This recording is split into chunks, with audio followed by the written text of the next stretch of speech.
Hello, আমি পলাশ চন্দ্র রায়। আশা করি সবাই ভালো আছেন, সুস্থ আছেন এবং নিরাপদে আছেন। আজকে আমরা আলোচনা করব নারী ও শিশু নির্যাতন দমন আইন, যে ২০০০ সনের আইনটি রয়েছে, সেই আইনের সেকশন 25 অথবা ধারা 25। এই সেকশনটিতে সর্বমোট ২টি উপধারা রয়েছে এবং এই সেকশনটিতে বলা হয়েছে যে ফৌজদারি কার্যবিধির যে প্রয়োগ, এই সেকশনটি সম্পর্কে এই যে টোটাল আলোচনা রয়েছে, এই আলোচনাগুলো করা হয়েছে।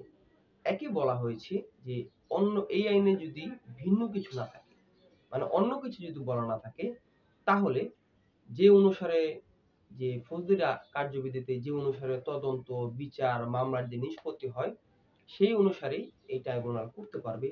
এবং দায়রা আদালত এবং এই যে ট্রাইব্যুনাল রয়েছে, এই ট্রাইব্যুনাল একটি দায়রা আদালত হিসেবে গণ্য হবে।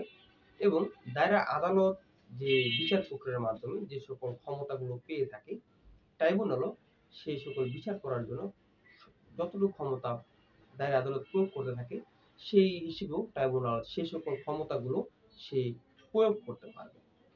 অর্থাৎ এই আইনে যদি ভিন্ন কিছু না থাকে, তাহলে কোনো মামলার তদন্ত, বিচার, নিষ্পত্তি দায়রা আদালত যেভাবে করে থাকে, ট্রাইব্যুনাল সেভাবে করবে।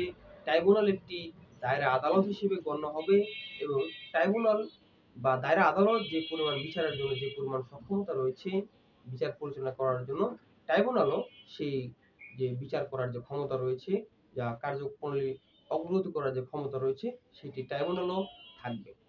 এটি হচ্ছে ১ নাম্বার। ২ তে বলা হয়েছে যে অভিযোগকারীর পক্ষে, মানে ভিকটিম অর্থাৎ রাষ্ট্রপক্ষের কথা এখানে বলা হয়েছে, যে অভিযোগকারীর পক্ষে যে ব্যক্তি তার পক্ষে মামলাটি লড়বে, তাকে বলা হবে পাবলিক প্রসিকিউটর।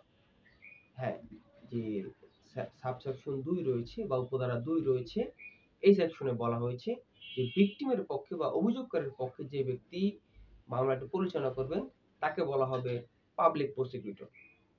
আশা করি আপনারা বুঝতে পেরেছেন এই সেকশনটিতে কি বলা হয়েছে। প্রথমটিতে বলা হয়েছে যে দায়রা আদালতের প্রয়োগ, দায়রা আদালত কি ক্ষমতা পাবে। আর ২ তে বলা হয়েছে যে পাবলিক প্রসিকিউটর বা রাষ্ট্রপক্ষকে বা অভিযোগকারীর পক্ষে যে ব্যক্তি মামলা লড়বেন, তাকে কি বলা হবে। অনেক অনেক ধন্যবাদ আমার এই ভিডিওটা এতক্ষণ পর্যন্ত দেখার জন্য। আপনাদের সকলকে অনেক অনেক ধন্যবাদ।